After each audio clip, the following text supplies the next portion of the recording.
ஸ்ரீமதே ராமானுஜாய நமக. தினம் ஒரு திவ்ய பிரபந்தம் தொடரிலே இன்றைக்கு 2372வது பகுதி. குலசேகர ஆழ்வார் அருளிய பெருமாள் திருமொழியை அனுபவித்து வருகிறோம். அதிலே 7 திருமொழிகள் நிறைவு செய்து இன்று முதல் குலசேகர ஆழ்வாரின் 8வது திருமொழி, அதாவது ராமாவதார அனுபவமாக அவர் பாடியிருக்கக்கூடிய பாடல்கள், கௌசலையின் தாலாட்டாக அமைந்திருக்கிற பாடல்கள். அந்த 8ஆம் திருமொழியை இன்று முதல் அனுபவிக்க வேண்டும். அதற்கான ஒரு சிறு முன்னுரையை இன்று அனுபவிக்கலாம். கண்ணனின் குழந்தை பருவ திருவிளையாடல்களில் ஈடுபட்ட குலசேகரர் ராமாவதாரத்தில் நற்றாயான கோசலை பெற்ற பேற்றினையும் ராமனின் மற்ற வீரச் செயல்களையும் நினைந்து அந்த பிரானது இளமை பருவத்தை தாலாட்டும் முகத்தான் கொண்டாடுவன இந்த திருமொழி பாசுரங்களாகும். இந்த 8ஆம் திருமொழி பாசுரங்களாகும். இவை சோழ நாட்டு திருப்பதிகள் 40 ஒன்றான திருக்கண்ணபுரத்தில் கோயில் கொண்டிருக்கும் திருக்கண்ணபுரத்து எம்பெருமான் விஷயமாக அமைந்திருக்கின்றன. தேவகியைப் போலே கிருஷ்ணாவதாரத்தை, கிருஷ்ணனுடைய குழந்தை பருவ லீலைகளை அனுபவிக்க பெறாமல் இழந்தது மட்டுமா? கௌசல்யாய் ஸ்ரீ ராமாவதாரத்தையும் பார்த்து அனுபவிக்க பெறவில்லையே என்று அந்த ராமன் காலத்தில் இருந்து அனுபவிக்க பெறாத குறை தீர கோசலை ராமனுக்கு தாலாட்டிய அனுபவத்தை திருக்கண்ணபுரத்திலே அனுபவிக்கிறார் குலசேகரர் இந்த திருமொழியிலே. இந்த பெருமாள் திருமொழியின் 8ஆம் திருமொழி, அதனுடைய முக்கியத்துவத்தையும் சிறப்புகளையும் பார்க்கலாம். 4000 திவ்ய பிரபந்தம் தமிழ் வேதம் என்று ஸ்ரீ வைணவ மரபில் போற்றப்படுகிறது. வேதங்களின் சாரத்தை எளிய தமிழில் அனுபவமிக்க பக்தி மொழியாக வெளிப்படுத்திய ஆழ்வார்களின் அருளிச் செயல்கள் தமிழில் சமய இலக்கியத்தில் மட்டுமன்றி இந்திய பக்தி இலக்கிய வரலாற்றிலும் தனித்துவமான இடத்தை பெற்றிருக்கின்றன. ஸ்ரீ வைணவ திவ்ய பிரபந்த இலக்கியத்திலே குலசேகர ஆழ்வார் அருளி செய்த பெருமாள் திருமொழி மிகவும் தனித்துவமான பக்தி சுவையும் கவித்துவமும் கொண்டது. அதில் அமைந்த 8ஆம் திருமொழி ஸ்ரீமத் ராமாயணத்தின் சாரமாகவும் தமிழ் பக்தி இலக்கியத்தின் மிகச்சிறந்த ராம தாலாட்டு பதிகமாகவும் போற்றப்படுகிறது. 12 ஆழ்வார்களில் குலசேகர ஆழ்வார் தமது அரசியல் வாழ்வை அல்லது அரச வாழ்வை விட இறைவனது திருவடி சேவையையே மேலான செல்வமாக கருதிய பக்த சக்கரவர்த்தி என்று போற்றப்படுகிறார் குலசேகர ஆழ்வார். குலசேகர ஆழ்வாரின் பெருமாள் திருமொழி 105 பாசுரங்களை கொண்ட ஒரு அரிய பிரபந்தமாகும். 10 திருமொழிகளிலே 105 பாசுரங்களை கொண்டது. சில திருமொழிகளில் 11 பாசுரங்கள் அமைந்திருக்கின்றன. இதில் திருமால் மீது கொண்ட பரவசமான பக்தி, அர்ச்சாவதார தலங்களின் பெருமை, பகவத் பாகவத சேவையின் மேன்மை, சரணாகதி நெறி, கிருஷ்ணாவதாரம், ராமாவதாரம் ஆகியவற்றின் ஆன்மீக பொருள் ஆகியவற்றை பல்வேறு கோணங்களில் எடுத்துரைக்கிறார் குலசேகர ஆழ்வார். அதாவது இந்த பெருமாள் திருமொழியிலே திருமால் மீது கொண்ட பரவசமான பக்தி, அர்ச்சாவதார தலங்களின் பெருமை ஏற்கனவே நாம் பார்த்தோம். திருமலை, திருவித்துவக்கோடு முதலான அர்ச்சாவதாரங்களை பார்த்தோம். இன்று முதல் திருக்கண்ணபுர பெருமை பார்க்க போகிறோம். அடுத்த திருமொழியிலே இறுதி திருமொழியிலே தில்லை திருச்சித்திரகூடத்தையும் அனுபவிப்போம். இப்படி அர்ச்சாவதார திருத்தலங்களின் பெருமை, பகவத் பாகவத சரணாகதி நெறி, கிருஷ்ணாவதாரம், ராமாவதாரம் ஆகியவற்றின் ஆன்மீக பொருள் ஆகியவை பல்வேறு கோணங்களில் எடுத்துரைக்கப்படுகின்றன.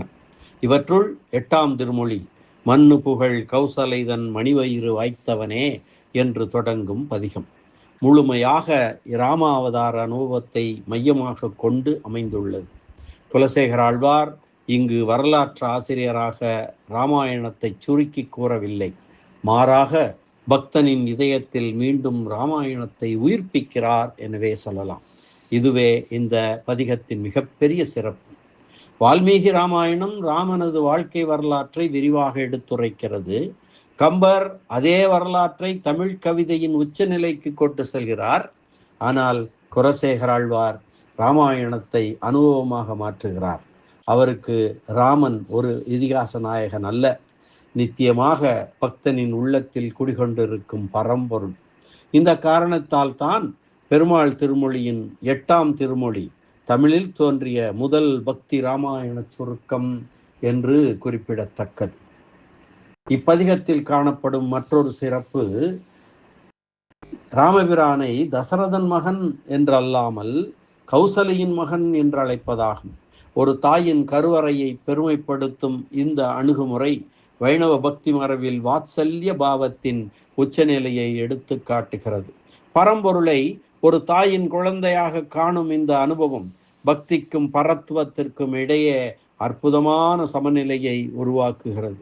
எனவே இத்திருமொழி ஒரு இராமாயண சுருக்கமாக மட்டுமன்றி பக்தி, தத்துவம், இலக்கியம், சமய அனுபவம் ஆகிய 4ம் ஒன்றிணையும் அரிய இலக்கிய படைப்பாக விளங்குகிறது. தாலாட்டு இலக்கிய மரபும் குலசேகர ஆழ்வாரின் சிறப்பும். தமிழ் இலக்கிய வரலாற்றில் இறைவனை குழந்தையாக பாவித்து தாலாட்டு மற்றும் பிள்ளைத்தமிழ் பாடும் மரபை முதலில் ஏன் தமிழ் இலக்கியத்திற்கே முதலில் பிள்ளைத்தமிழை கொடுத்த பெருமை பெரியாழ்வாரையே சாரும். பெரியாழ்வார் கண்ணன் பெருமானை குழந்தையாக பாவித்து அருளி செய்த பாசுரங்களே பிள்ளைத்தமிழ் சிற்றிலக்கிய வகைக்கு வித்திட்டன. பெரியாழ்வாரின் அந்த வாத்சல்ய பாவத்தை பின்பற்றி குலசேகர ஆழ்வார் ஸ்ரீ ராமபிரானை குழந்தையாக பாவித்து இத்திருமொழியை அருளி செய்திருக்கிறார். கோசலை பாவனையிலே தாயாகிய கோசலை பாலகன் ராமனை தொட்டிலில் இட்டு தாலாட்டுவது போன்ற பாவனையில் இப்பதிகம் அமைந்திருக்கிறது. இத்திருமொழியின் ஒவ்வொரு பாசுரமும் ராகவனே தாலேலோ என்றும் திவ்யதேச எம்பெருமானை முன்னிலைப்படுத்தி கணபுரத்து என் கருமணியே, திருக்கண்ணபுரத்து என் கருமணியே என்றும் நயம்பட முடிகிறது. பாசுரங்களிலே ராமகதை சுருக்கம் எப்படி சொல்லப்பட்டிருக்கிறது என்றால், இத்திருமொழியின் 11 பாசுரங்களும் இராமாயணத்தின் முதன்மை சம்பவங்களை முறையே தொகுத்து உரைக்கின்றன. அவதார சிறப்பும் இலங்கையர்கோன் வீழ்ச்சியும் முதல் பாசுரத்தில் அமைந்திருக்கிறது. மண்ணு புகழ் கௌசலை தன் மணிவயிறு வைத்தவனே, தென்னிலங்கை கோன்முடிகள் சிந்துவித்தாய், செம்பொன் சேர் கண்ணி நன்மா மதிப்புடை சூழ் கணபுரத்தின் கருமணியே, என்னுடைய இன்னமுதே ராகவனே தாலேலோ என்று அமைந்திருக்கக்கூடிய முதல் பாசுரம். கௌசலையின் வயிற்றில் அவதரித்து பின்னாளில் ராவணனின் முடிகளை சிதறடித்த வீரன் என இப்பதிகம் தொடக்கம் பெறுகிறது. 2, 3, 4 பாசுரங்களிலே வேள்வி காத்தலும் சீதா கல்யாணமும் இடம்பெறுகின்றன. விஸ்வாமித்திரனின் வேள்வியை காத்தது, தாடகையை வீழ்த்தியது மற்றும் மிதிலையில் பரமசிவனின் வில்லை முறித்து சிவதனுசை முறித்து சீதையை மணந்த நிகழ்வுகள் விவரிக்கப்படுகின்றன. 4ஆம் பாசுரம் ராமனின் கல்யாண குணங்களையும் வில்லாற்றலையும் போற்றுகிறது. வனவாசமும் போர்க்கள வெற்றிகளும் பாசுரங்கள் 5லிருந்து 10 வரை இடம்பெறுகின்றன. தந்தை சொல் கேட்டு வனவாசம் சென்றது, சூர்பனகையின் மூக்கை அறிந்தது, கரன் உள்ளிட்ட அரக்கர்களை அழித்தது, வாலியை வீழ்த்தியது, கடலில் சேது பந்தனம் அமைத்து ராவணனை அழித்து விபீஷணனுக்கு முடிசூடியது, நிறைவாக அயோத்தி திரும்பி பட்டாபிஷேகம் எய்தியது வரை முழு கதையும் தொடர்ந்து பாடப்படுகிறது. திருக்கண்ணபுரத்து எம்பெருமான் சௌரிராஜனை மங்களாசாசனம் செய்கிறார் இத்திருமொழியிலே குலசேகரர். குலசேகர ஆழ்வார் இராமாயண சம்பவங்களை பாடினாலும் அவற்றை திருக்கண்ணபுரம் என்னும் திவ்ய தேசத்தில் எழுந்தருளியிருக்கும் சௌரிராஜ பெருமாளுக்கு சமர்ப்பிக்கிறார். சௌரி பெருமாள் என்று அழைப்போம். அயோத்தி ராமனே இங்கு திருக்கண்ணபுரத்து எம்பெருமானாக காட்சியளிக்கிறான் என்ற ஆழ்வாரின் அனுபவம் இதில் வெளிப்படுகிறது. ஒரு குறிப்பை இங்கே பார்க்க வேண்டும். திருமங்கை ஆழ்வாருக்கு திருக்கண்ணபுரத்து எம்பெருமான் கண்ணன் எம்பெருமானாக காட்சியளித்தான். ஆனால் குலசேகரருக்கு இவர் ராமனாக காட்சி அளிக்கிறான் என்பது குறிப்பிடத்தக்கது. கம்பராமாயணத்திற்கு வித்தான ஒப்பியல் இயல்பு கவிச்சக்கரவர்த்தி கம்பர் தன் பெருங்காவியத்தை படைப்பதற்கு ஆழ்வாரின் இந்த திருமொழியே பெரும் தூண்டுதலாகவும் விதையாகவும் அமைந்தது என்பதை பல இலக்கிய ஆய்வாளர்கள் நிறுவியுள்ளனர். கௌசலையின் அவதார சிறப்பை கூறும்போது குலசேகர ஆழ்வாரின் மண்ணு புகழ் கௌசலை தன் மணிவயிறு வாய்த்தவனே என்ற வரிகளை தழுவியே கம்பர் தன் பாலகாண்டத்து அவதார படலத்திலே புகழ் கோசலை தன் செய்ய மணிவயிறு வாய்ப்ப திருவவதாரம் செய்தானே என்று அப்படியே கையாண்டிருக்கிறார். அதே போல 4ஆம் பாசுரத்தில் வரும் மைதலிதன் மணவாளா ஏமருவெம் சிலைவலவா என்ற ஆழ்வாரின் வரிகளே கம்பராமாயணத்தின் கார்முக படலத்தில் சிவதனுசை முறித்து சீதையை மணக்கும் காட்சியை விரிவாக பாடுவதற்கு மூலச்சிறப்பாக அமைந்தது. கட்டமைப்பை பொறுத்தவரையில் குலசேகர ஆழ்வார் 11 பாசுரங்களுக்குள் முழு ராமாயணத்தையும் ஒரு சிறு விதை வடிவில் சுருக்கி தந்திருக்கிறார். கம்பர் அந்த சுருக்கத்தையே 12,000க்கும் மேற்பட்ட விருத்தப்பாக்களாக, கவிதைகளாக, செய்யுட்களாக விரிந்த ஆலமர வடிவிலே பெருங்காவியமாக படைத்திருக்கிறார். நிறைவாக பலச்சுருதி 11ஆம் பாசுரத்தில் கொல்லிநகர் கோமான் குலசேகரன் சொன்ன என்று ஆரம்பிக்கும் 11ஆம் பாசுரத்தில் ஆழ்வார் குறிப்பிடுவது போல கௌசலை ராமனை தாலாட்டிய இந்த உணர்வுபூர்வமான பாசுரங்களை அன்புடனும் பக்தியுடனும் போதும் அடியார்கள் எம்பெருமானின் திருவடி நிழலில் என்றும் விற்றிருக்கும் பெரும் பேற்றை பெறுவார்கள். குலசேகர ஆழ்வாரின் 8ஆம் திருமொழி என்பது பெரியாழ்வார் அமைத்து தந்த பிள்ளைத்தமிழ் மரபை பின்பற்றி அமைக்கப்பட்ட ஒப்பற்ற ராம தாலாட்டு. இராமாயணத்தின் தமிழ் வடிவம் மற்றும் கம்பராமாயணத்தின் மூல ஊற்று என பல பரிமாணங்களை கொண்ட திவ்ய பிரபந்த பொக்கிஷமாகும். இங்கே என்னுடைய குறிப்பாக சில செய்திகளை சொல்ல விரும்புகிறேன்.